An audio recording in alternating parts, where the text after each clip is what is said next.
Welcome back everyone to another video. Today we're going to be looking at another game from Emory Tate, and his opponent is Vasek Rylik, I believe is how you say it. So we're going to get right into it. We get the move e4, e5, knight f3, knight c6, and bishop b5. The Roy Lopez, one of the most common openings in classical chess. So we go for a6, and we get takes. We get a Roy Lopez Morphy defense exchange variation. And you might be thinking this is a free pawn, but if you take, it is in fact not, because the queen gets into d4. You have to slide the knight back. We get takes with check, block, takes, and white now loses its castling rights and has a bad disadvantage here.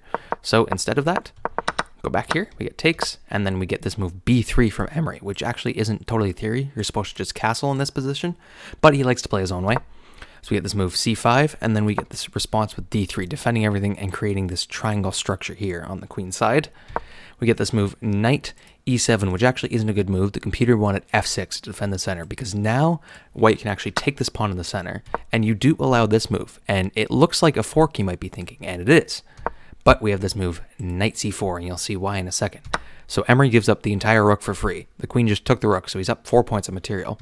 But we get this move bishop b2. The queen is now trapped. It can't go anywhere except for here, so it takes, but then we get the move knight c3. The queen is now totally trapped. It cannot go anywhere along this file. It can't take anything without being taken. So he takes the bishop on the way out, and we get takes back with the knight. So Emory is only at +1 point of material, but he won the queen for a rook and a bishop. So we get this move g6 from Vasek, and we're going to try and fianchetto here. So we have a lot of pressure on these knights, but Emory's just going to castle. We fianchetto. We get this move e5, sacrificing the pawn, so you can take, but it opens up the file for the rook and the queen to defend both the knight and put pressure on this file. You can take if you want, but it's actually slightly better, I think, to go back. So decides to go to d6 with the bishop. We get knight here in the center, putting pressure on both the pawn and the bishop. We get bishop out from Vasek. We get knight over here, trying to win this pawn here. Sorry, this pawn. We get castles, long castles, that is. And then we get takes. We win the pawn. We're up the exchange. Emory's still up 1 point of material. We get knight out to f5. We get takes, and then Vasek decides not to take right back immediately, because you can take right back, but this puts pressure on the queen. It forces it to get off the file and lets the rook control this e-file. So instead, Emory slides up to c3. Vasek is now going to take the knight, because otherwise, if you don't, it's about to be mate. So he takes with this pawn. We get this move b4.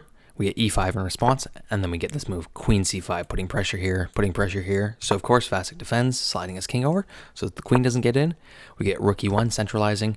Knight back here. And you can take this pawn if you want, but it allows some pressure here, and it's basically the same position. So instead, Emory decides to kick the knight out. Knight goes back. Queen slides back to c4. We get this move knight f4. It's not the best move because it kind of can just get kicked around by pawns, which is what happens. So it has to go all the way over here anyways, and white is slowly gaining an advantage. And then we get this move b5 from Emory Tate. Now, the best move is to take, but that doesn't happen. Instead, you'll see we get this move a5, but that becomes a huge problem later, and this pawn becomes very important in the endgame. So we get this move queen f7, so the queen is now infiltrating. It's put a lot of pressure here on all these pawns. We get b6 to defend everything from Vasek, c4 defending everything, and he's going to try and rip open this queen side.